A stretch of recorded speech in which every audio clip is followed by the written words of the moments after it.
अस्सलामुअलैकुम। प्रोग्राम आज के अखबार के साथ मैं हूं रज़ा अब्बास और हमेशा की तरह कुछ अहम मौज़ूआत आज के इस प्रोग्राम में हम उन्हीं मौज़ूआत के ऊपर बात करेंगे। अपोजिशन ने हुकूमत के ख़ात्मे के लिए अपने मिशन को, अपनी इस तहरीक को बड़ी हद तक तेज़ कर दिया है। राबतों का सिलसिला भी शुरू कर दिया है। अगर मुल्क पाकिस्तान की दो बड़ी सियासी अपोजिशन की जमातों को देखा जाए, पाकिस्तान पीपल्स पार्टी और पाकिस्तान मुस्लिम लीग नून के दरमियान क़ुर्बतें बढ़ गई हैं और मुलाकातें भी हो चुकी हैं और बयानिया एलामिया यही है कि इस हुकूमत को किसी भी तरह आइनी तरीके से घर भेजना है, तहरीक अदम एतमाद की सूरत में भेजना है या फिर दीगर किसी भी नुक्ते के हवाले से। अपोजिशन इस हवाले से फ़िलहाल कमर ज़मान कायरा साहब ये कहते हैं कि हमारा जो होमवर्क है वो हम अभी फ़िलहाल किसी सूरत मीडिया पर नहीं लेकर आएंगे, अपने तय रखेंगे और उसका जो अमली मुजाहरा है वो ऐवानों के अंदर नज़र आ जाएगा। तो क्या लहे अमल होगा, किस तरह से अपोजिशन इस हुकूमत को घर भेजेगी, क्योंकि अददी बढ़तरी जो दिखानी है वो अपोजिशन को ही दिखानी है, हुकूमत को नहीं दिखानी है। हुकूमत दूसरी साइड पर अगर हम देखें तो हुकूमत बड़ी पूरे एतमाद नज़र आती है। ख़ुद वज़ीर-ए-आज़म ने अवामी राब्ता मुहिम का सिलसिला उसको बढ़ाने के लिए, उसका आगाज़ करने के लिए ऐलान कर दिया है और पंजाब के बल्दियाती इंतखाबात के सिलसिले में खुद फ्रंट लाइन पर आने का फैसला कर लिया है और बड़ा इलेक्शन कहा यह जा रहा है। फवाद चौधरी साहब ये कहते हैं कि बड़ा इलेक्शन है पंजाब का और इसको लीड करना चाहिए वज़ीर-ए-आज़म को, जो कि वो खुद करेंगे भी और जलसों से अवामी राब्ता मुहिम का जो सिलसिला है वो आगाज़ भी इन तमाम चीज़ों के ऊपर करेंगे। लेकिन अपोजिशन की अगर बात की जाए, दीगर हुकूमत के इत्तेहादी जमातों की अगर बात की जाए तो BAP हो, MQM हो, तो इस हवाले से वो भी कहीं ना कहीं अपने तहफ़्फ़ुज़ात का इज़हार करती हुई नज़र आ रही है। महंगाई को लेकर काफ लीग से भी जो मुलाकात हुई है साबिक़ सदर आसिफ अली ज़रदारी की, मीडिया के अंदर यही आ रहा है कि अभी फ़िलहाल तहरीक अदम एतमाद के हवाले से काफ लीग भी मुकम्मल तौर पर तैयार नहीं है। मिट्टी पाओ ऐसे बयानात सामने आ रहे हैं काफ लीग के कि अभी फ़िलहाल तहरीक अदम एतमाद के ऊपर आप अभी बात ना करें या इसके ऊपर एक्शन ना लें। लेकिन कब तक ऐसा होगा या कब तक हुकूमत पर एतमाद रहती है और अपोजिशन की जो तहरीक है वो कितनी मौसर रहती है, जबकि साबका रिकॉर्ड जो हमारे सामने है वो अपोजिशन का कुछ अच्छा नहीं है इन 3 सालों में। इन तमाम अमूर के हवाले से हम बात करेंगे। मुल्क की सियासी मंजरनामे के ऊपर जो हलचल हो रही है, हमें वीडियो लिंक के ऊपर ज्वाइन किया है सीनियर सहाफ़ी तज्ज़ियाकार है नवाज़ रज़ा साहब। नवाज़ साहब, सबसे पहले आपके वक्त का बहुत शुक्रिया। मैं सबसे पहले आपसे जानना चाहूँगा कि तहरीक अदम एतमाद के हवाले से, हुकूमत के ख़ात्मे के हवाले से अपोजिशन की जो जमातें हैं बड़ी मुतहरिक हमें नज़र आ रही हैं। इस बार मुल्क की सियासी मंजरनामे पर जो अपोजिशन की जो जमातों की कुर्बतें बढ़ रही हैं, आपको इस बार क्या नया होता हुआ नज़र आ रहा है? देखिए, मैं पिछले 35-40 साल से ये चीज देख रहा हूँ कि ये जमहूरी हुकूमतें जो पार्लिमानी निज़ाम में होती हैं उनके खिलाफ अपोजिशन कभी ना कभी तहरीक एतमाद लाने की कोशिश भी करती रही है और मुझे तो नजर नहीं आता कि वफाक में कभी कोई तहरीक एतमाद एस्टेब्लिशमेंट की आशीर्वाद के बगैर कामयाब हो गई हो। ये माजी में पिछले 3 साल, 3.5 साल के दौरान अपोजिशन अपने तौर पर कोशिश करती रही है, लेकिन पाकिस्तान में 6 से 8 अरकान की अक्सरियत जो है एक जमात को हासिल है, लेकिन वो कायम है। उसके साथ इत्तेहादी जमातें हैं, जब कभी ब्लैकमेल करना होता है, जब कभी कोई मुतालबा बनवाना होता है तो वो खुसर खुसर शुरू कर देती है। MQM, पाकिस्तान मुस्लिम लीग काफ और ये GDA जो है, ये जमातें जो है, इनकी वजह से तहरीक इंसाफ की हुकूमत अभी तक कायम है। लेकिन ये जो कहा जाता है ना कि तहरीक अदम एतमाद लाई जा रही है, मुस्लिम लीग नून की हमेशा शुरू दिन से ये मौक़िफ़ रहा है कि जब तक एस्टेब्लिशमेंट की आशीर्वाद हासिल नहीं होगी उस वक्त तक कोई तहरीक अदम एतमाद कामयाबी से हमकिनार नहीं हो सकती। लेकिन अचानक क्या हुआ, जनाब आसिफ अली जरदारी और बिलावल भुट्टो जरदारी अपने तमाम सियासी इख्तिलाफात, नोक चोंक और एक दूसरे के खिलाफ जो बयानबाजी है उसको नजरअंदाज करके मियां शहबाज शरीफ के यहाँ जोराने पर चले गए। तो आपको लगता है कि ये मुलाकात भी किसी सिग्नल का नतीजा थी या फिर नहीं थी, खुद से मुतहरिक हुए हैं हमारी जो सियासी क़यादत अपोजिशन की? मैं नहीं समझता जी कि खुद से मुतहरिक हुए हैं। अच्छा, ये कहीं ना कहीं से कोई इशारा है, कोई सीटी बजी है या किसी तरफ से कहा गया है कि आप होमवर्क शुरू कर दें। और देखें, एक बात तो ये भी हो सकती है कि ये अपोजिशन ना ही लाए, लेकिन हुकूमत को इतना दबाव में रखना चाहते हैं कि वो एक दबाव की कैफियत में आ जाएगी। इस वक्त जो 2 बड़ी जमातों के सरबराहों की आपस में मुलाकातें हुई हैं, उससे यकीनन तहरीक इंसाफ की हुकूमत दबाव में आई है। वज़ीर-ए-आज़म इमरान खान इन दिनों अवामी जमहूरियत चीन के दौरे पे थे, उस दौरान ये मुलाकात हुई है। यकीनन वो दौरे पे उनकी वहां तवज्जो कम होगी, ज्यादा तवज्जो उनकी पाकिस्तान से आने वाली इतलात पर होगी कि ये दोनों जमातें क्या कर रही हैं। ये सबसे बड़ी कामयाबी ये है अपोजिशन की कि मुस्लिम लीग नून आमादा हो गई है कि अगर हमारे पास गिनती पूरी होती है तो हम तहरीक अदम एतमाद पेश करने के लिए तैयार हैं।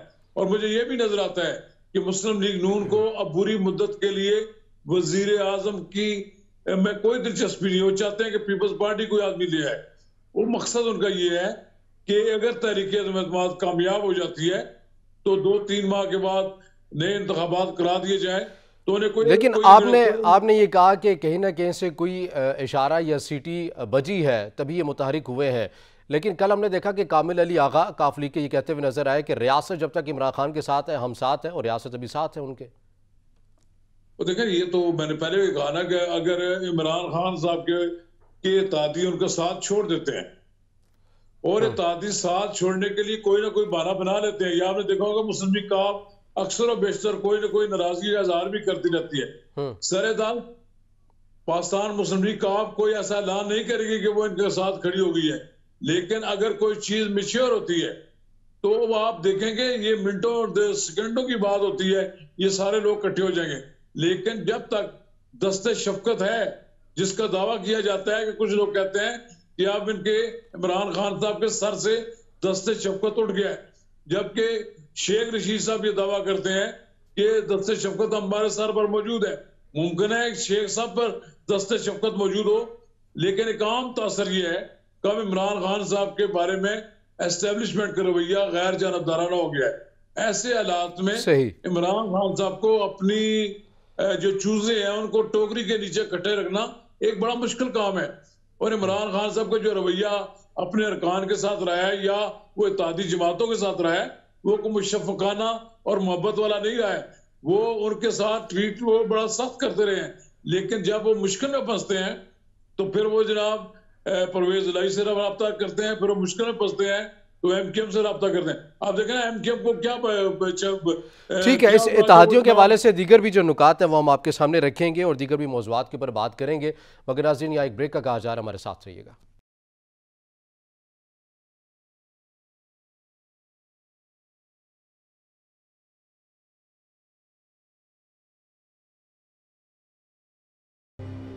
ब्रेक के बाद नाज़रीन प्रोग्राम में आपको खुश आमदीद कहेंगे और हम बात करें आज के प्रोग्राम में मुल्की सियासी मंजरनामे में जो हलचल हम देख रहे हैं उन्हीं तमाम अमूर के ऊपर हम बात करें। और तमाम अमूर के ऊपर बात करने के लिए हमें वीडियो लिंक पर ज्वाइन किया है सीनियर साफ़ी तज्ज़ियाकार हैं नवाज़ रज़ा साहब। नवाज़ साहब, ब्रेक में जाने से पहले जिस तरह से बात हो रही थी कि जैसा कि आपने भी कहा कि कहीं ना कहीं आपको लगता है कि कोई इशारा हुआ है, तो फिर पाकिस्तान मुस्लिम लीग नून के उस बयानी का क्या करना है कि वोट को इज्जत दो, अगर इशारों पर ही ये मुलाकात करनी है, अगर इशारा हुआ है तो? देखिए, मेरी बात सुने, ये तो बात किया ना कि पाकिस्तान में कोई तहरीक अदम एतमाद कामयाब नहीं हो सकती उस वक्त तक। जी, जितने भी लोग दिए गए हैं कहीं कहीं से लोग इन्होंने पकड़ दकड़ कर तहरीक इंसाफ की हुकूमत कायम की है। मियां नवाज शरीफ तो तैयार ही नहीं थे इस बात पर। काफी अरसे से ये बहस चल रही थी। आसिफ अली जरदारी ये कहते थे कि हमें असम्बलियों के सस्ती में देने के बजाय हमें तहरीक अदम एतमाद को आजमाना चाहिए। अब भी मशरूत तौर पर ये तहरीक अदम एतमाद में के लिए राजी हुई मुस्लिम लीग। उसका मतलब ये है कि अगर 200% से यकीन हुआ कि गिनती पूरी हो गई है फिर तो मुमकिन है। देखें, पंजाब में हुकूमत है तहरीक इंसाफ की, ये असम्बली के अरकान को पार्लियामेंट तक लाने में भी बड़ा मुश्किल होता है तहरीक अदम एतमाद। मुझे याद है बेनजीर भुट्टो के खिलाफ तहरीक अदम एतमाद थी तो आखिर में जाकर वो नाकाम हो गई। इस तरह और भी कई बार कोशिश की जाती रही, नहीं कामयाब हुई।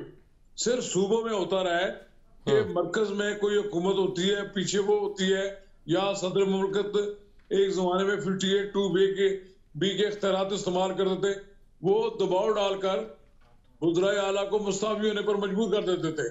अब भी ये बात यह है कि मुमकिन है ये एक दबाव का भी अरबा हो, और मुमकिन ये भी है कि जब इतना ज्यादा दबाव पड़ जाए और इमरान खान घबरा कर असम्बली तोड़ दें, ये भी तो मुमकिन हो सकता है ना। लेकिन अब ये नहीं कहा जा सकता कि तहरीक अदम एतमाद लाने में 100% एस्टेब्लिशमेंट साथ है। ये भी तो हो सकता है कि दस्ते शफकत एस्टेब्लिशमेंट ने हटा दिया हो, और कहा जी अपना अपना खेल सब लिख के लें। लेकिन आपको नहीं लगता कि अभी हुकूमत को इतनी घबराने की ज़रूरत नहीं है? हुकूमत तो बड़ी पुरएतमाद है कि अगर इसी अपोजिशन का साबिका रिकॉर्ड भी चेक कर लें तो 2019 में भी ऐसी बातें की जाती रहीं, 2020 में भी ऐसी बातें की जाती रहीं, मुत्तहिद भी होते हैं, फिर 2 महीने बाद मुखालिफ हो जाते हैं, एक दूसरे के साथ लफ्जी तकरार भी करते हैं, फिर साथ हो जाते हैं। तो इस तरह तो अपनी क्रेडिबिलिटी अपोजिशन ने खोई है आवाम की नज़र में। देखें, अपोजिशन की तादाद पाकिस्तान की पार्लिमानी सियासी तारीख में इतनी बड़ी अपोजिशन कभी नहीं आई। इस वक्त भी 156-158 के लगभग अरकान असम्बली अपोजिशन में बैठे हुए हैं। 6 या 8 आदमी रात के अंधेरे में कोई सौदा कर ले तो आप अगले दिन कामयाबी हो जाती है अपोजिशन को। मैं आपको एक जिला कौंसल के एक इंतखाब की बात आपको बताऊंगा। जियाउल हक के जमाने में चकवाल जिला कौंसल का जब इंतखाब हुआ तो अपोजिशन में अरकान की तादाद 1 कम थी, लेकिन जो मोहम्मद खान काल नाम के एक चेयरमैन थे उनको उन्होंने उसमें से तोड़ा और उनको उन्होंने हुकूमती ग्रुप में से चेयरमैन बना दिया। तो अगले दिन पासा पलट गया। अब भी तो हो सकता है कि किसी हुकूमती रुकन को ही शायद शामिल कर लिया जाए कि आप बुरी मदद के लिए वज़ीर आज़म आ जाए। देखिए, होमवर्क हो रहा है, रातों रात कोई चीज नहीं तैयार होती, लेकिन रातों रात जो सरगर्मी आई है इसके पीछे एक इशारे मिलते हैं कि कुछ ना कुछ होने वाला है और इमरान खान साहब की नींदें अब आराम हो जाएंगी। ऐसी बात नहीं है कि सुकून के साथ वो हुकूमत करेंगे। उनको नजर आ रहा है कि उनके लिए मुश्किलात पैदा हो गई हैं। मुश्किल देखें, मुमकिन है लॉन्ग मार्च की नौबत ही ना आए, मुमकिन है अपोजिशन फरवरी के महीने में कोई तहरीक एतमाद ले आए, लेकिन उस वक्त लाएंगे जब इनके पास 172 अरकान पूरे हो जाएंगे और 172 अरकान की हिफाजत का भी इंतजाम हो जाएगा। ये नहीं होगा कि सारे के सारे लोग यहाँ पंजाब में बैठे हों और ये उनको बाहर ना निकलने दें। ये सारे के सारे किसी ऐसे महफूज। लेकिन जब आप ये बात करते हैं कि ओपोजिशन इस वक्त जो मौजूद है वो सबसे बड़ी ओपोजिशन उनकी तादाद भी है, लेकिन यही बड़ी तादाद में जो मौजूद ओपोजिशन है हमें उस तरह से मुतहरिक तो नज़र नहीं आती। अलबत्ता ये ज़रूर कहा जा सकता है कि बयानात बहुत सारे आते हैं। सेनेट के अंदर सबसे ज़्यादा तादाद है, लेकिन वहाँ पर देख लें कि वहाँ पर क्या होता है, बिक जाते हैं, लेकिन बिकता वही है जो ख़रीदार ज़ाहिरी बात है लेने के लिए आते हैं। तो आप बिकते ही क्यों हैं? अगर आप अपने क़यादत के साथ बयानी के साथ खड़े हैं तो आप सेनेट में तो कुछ कर नहीं सके। तहरीक एतमाद से पहले अगर आप चेयरमैन सेनेट को हटाने के लिए तहरीक ले आए, फिर चेक कर लें कि इदारे मोतदिल हैं या नहीं है, न्यूट्रल है या नहीं है। नहीं, खरीदारी की बात नहीं होती, टेलीफोन कॉल जाती हैं, टेलीफोन कॉल ही काफी होती है, कोई देने लेने की जरूरत तो टेलीफोनिक कॉल नहीं भी उठाई जा सकती है, उसको कैंसिल करने का ऑप्शन भी मौजूद होता है। जो देखा जो वो बहुत कम लोग होते हैं जो टेलीफोन कॉल्स की परवाह नहीं करते। अगर अब ये तहरीक एतमाद को नाकाम बनाना हो और एस्टेब्लिशमेंट पीछे हट जाए और कहेगा जी हम हुकूमत की हिमायत करते हो, तो आप ये देखेंगे टाइम पीछे हो जाएगा। लेकिन देखें, पॉलिटिकल मूव है, इस पॉलिटिकल मूव में आसिफ अली जरदारी और शहबाज शरीफ को ये क्रेडिट तो जाता है कि उन्होंने एक ऐसी सिचुएशन हुकूमत के लिए पैदा कर दी कि अब वो असम्बलियों से इस्तीफा देने के बजाय तहरीक एतमाद को आजमाने के लिए तैयार हो गए हैं। अगर आसिफ अली जरदारी गए चौधरियों के पास, चौधरियों ने कोई ऐसा ऐलान तो नहीं किया कि जनाब वो खड़े हो रहेंगे तहरीक इंसाफ के साथ। वो उनके मुफादात है। अगर उनके तोते की जान भी जिसके पास है, अगर वो भी चाहेंगे तो वो भी खड़े हो जाएंगे। आपके एमकेएम भी देखें, एमकेएम वाले भी सियासत में कहते हैं कोई बात हरफे आगर नहीं होती। एमकेएम के साथ जो कुछ हुआ है एमकेएम को उसकी बात का इल्म है। लेकिन देखें, ये सारे के सारे लोग जो इत्तेहादी इकट्ठे हैं इमरान खान के साथ, वो पीछे उनके एक एस्टेब्लिशमेंट है, उनके पीछे इशारे भी मौजूद हैं। वो अगर चाहें तो उनको कहेंगे जी आप अपने आजाद फैसले कर लें। जब वो फैसले करने पर आ जाएंगे तो इमरान खान की हुकूमत कोई 2/3। सर, हमें यही ओपोजिशन बताती है कि मुल्क की हालात बड़े ख़राब भी हो चुके हैं, माशी तौर पर पॉलिसी उस तरह से मुनज़्ज़म नहीं है, इस्तेहकाम नहीं है। तो फिर अपोजिशन के पास ऐसा कौन सा फार्मूला है कि जिससे मौजूदा हुकूमत के खिलाफ तहरीक एतमाद ला कर कोई अबूरी हुकूमत बनाकर कोई ऐसा मैकेनिज्म बना लेंगे, आवाम को रिलीफ दे देंगे। जब भी मीडिया में अपोजिशन के ऐसे अरकान से सवाल होते हैं तो कोई खातिर खा जवाबात तो उनकी तरफ से भी नहीं आते। ये फ़कत इक़्तिदार की जंग है या वाकई सही मानों में कोई आवाम को रिलीफ मिलता हुआ भी नजर आएगा? पाकिस्तान को सागडार की जरूरत है। पाकिस्तान को सागडार जैसे वजीर खजाना की जरूरत है जिनकी बनाई हुई पॉलिसियों पर पीपल्स पार्टी की हुकूमत भी चलती रही। फिर मुस्लिम लीग नून की हुकूमत भी चलती रही। ये बात असल में होती है कि चलाने वाले लोग कौन है, क्या उनमें कितनी अहलियत है।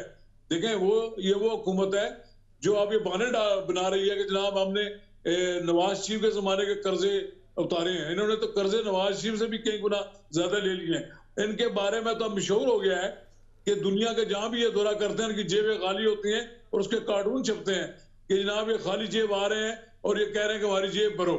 ये अगर आप हर वक्त पैसे दुनिया में सऊदी अरब से पैसे मांगते रहे, आप चीन से पैसे मांगते रहे, तुर्की से मांगते रहे, अमेरिका तो शायद अब आपको नहीं दे रहा, अमेरिका तो इतना नाराज है कि वो आपके साथ आप टेलीफोन पर भी बात करने के लिए तैयार नहीं है। ऐसा लगता है कि कहीं ना कहीं इन बिल्ट खराबी है हुकूमत चलाने में।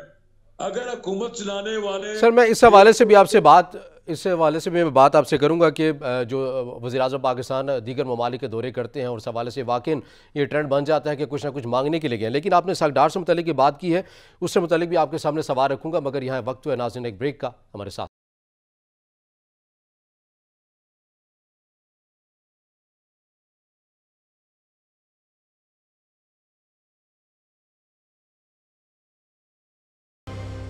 ब्रेक के बाद नाज़रीन प्रोग्राम में आपको खुश आमदीद कहेंगे और बात करेंगे कि वज़ीर-ए-आज़म ने अवामी राब्ता मुहिम के सिलसिले के लिए खुद आगाज़ कर दिया, खुद फ्रंट लाइन पर आने का फ़ैसला कर लिया है।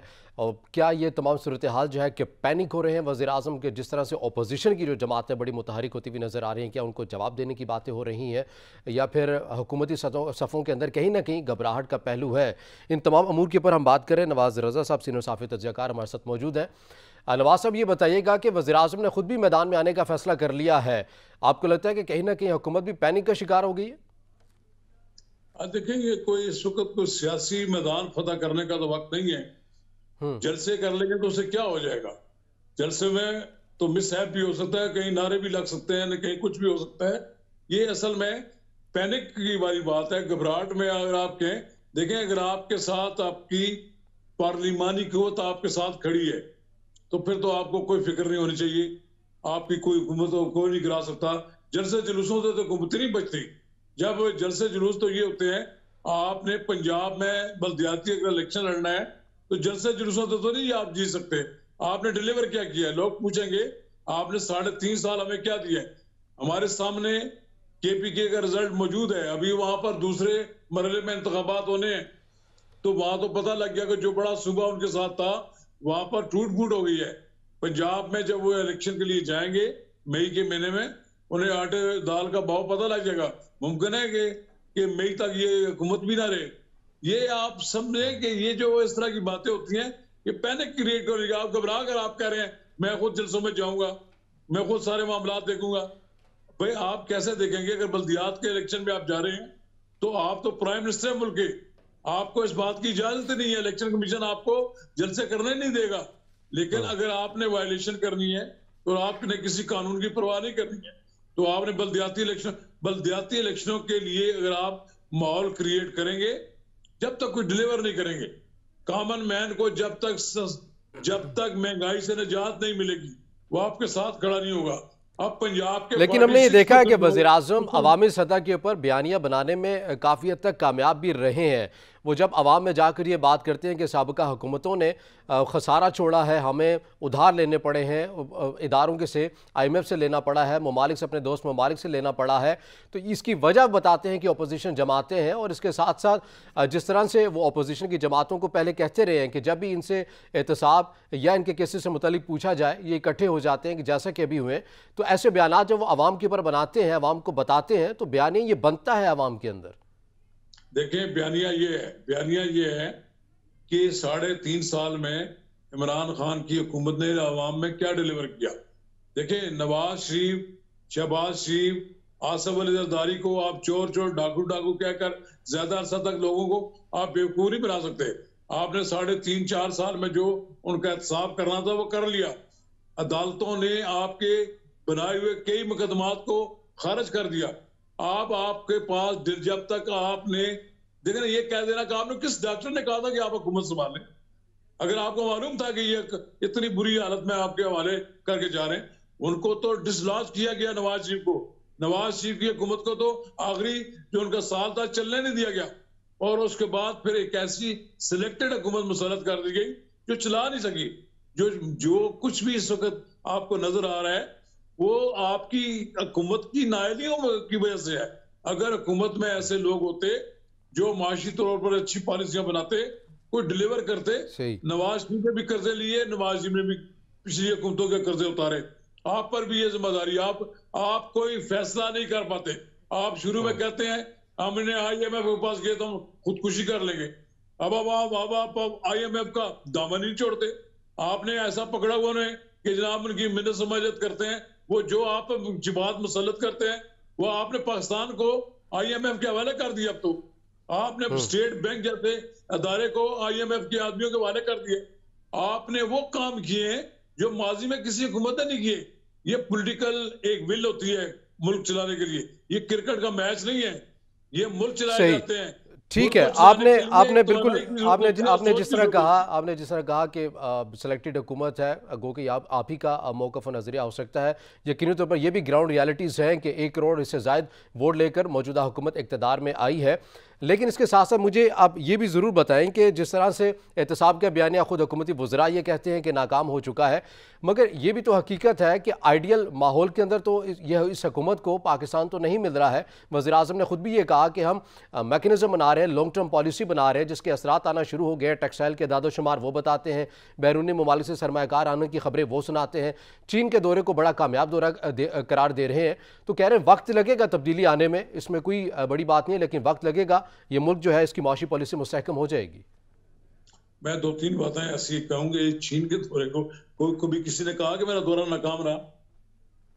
ये स्टेट विजिट नहीं था इनका। इनके साथ वही सलूक किया गया जो बाकी मुल्कों के लोग आए नुमाइंदे, निचली सतह पर इस्तकबाल हुआ। फिर सदर चीन के साथ जो मुलाकात की खबरें हमें सुनाई जाती हैं, कोई हमें ऐसी तस्वीर जारी नहीं हुई जिसमें दोनों बैठकर आपस में मुज़ाकरात कर रहे हो। एक खड़े हुए एक जगह पर और पीछे उनके परचम है उनमें खड़े हुए तस्वीर नजर आती है। इससे तो नहीं लगता। आप देखें दौरा आपने किया, आपको जहां तक जो कुछ उन्होंने पहले बताया होता ये होगा वो हो गया, लेकिन चीन के साथ आपकी दोस्ती हमारी दोस्ती है। चीन तो आपको और भी बहुत सी बातें कहता है कि जनाब CPEC का पर काम स्लो हो गया, उसको तेज करो। चीन हमारे पर दबाव इस बात का भी डालता है कि पैसे हम दे रहे हैं, हम आपकी मदद भी कर रहे हैं, लेकिन आप CPEC का जो मनसूबा है उसको स्लो डाउन किया हुआ है। और तीसरी बात आप जो कहते हैं जनाब कि हमें माहौल बनाना है, हमने, अब भाई आप जब आए थे तो आपको मालूम था कि क्या परेशानी है। बस मियां शहबाज शरीफ ने आपको कहा था कि आए एक मिलकर इकोनॉमिक एक बनाते हैं माशी पॉलिसी मुश्तरका, आपने उस वक्त इनकार कर दिया। सही, ठीक है। नवाज रजा साहब सीनियर सहाफ़ी तज्ज़ियाकार अपने मौक़िफ़ से आगाह कर रहे थे। आपके वक्त का बहुत शुक्रिया। नाज़रीन, आज के प्रोग्राम से इतना ही, इजाज़त दीजिए।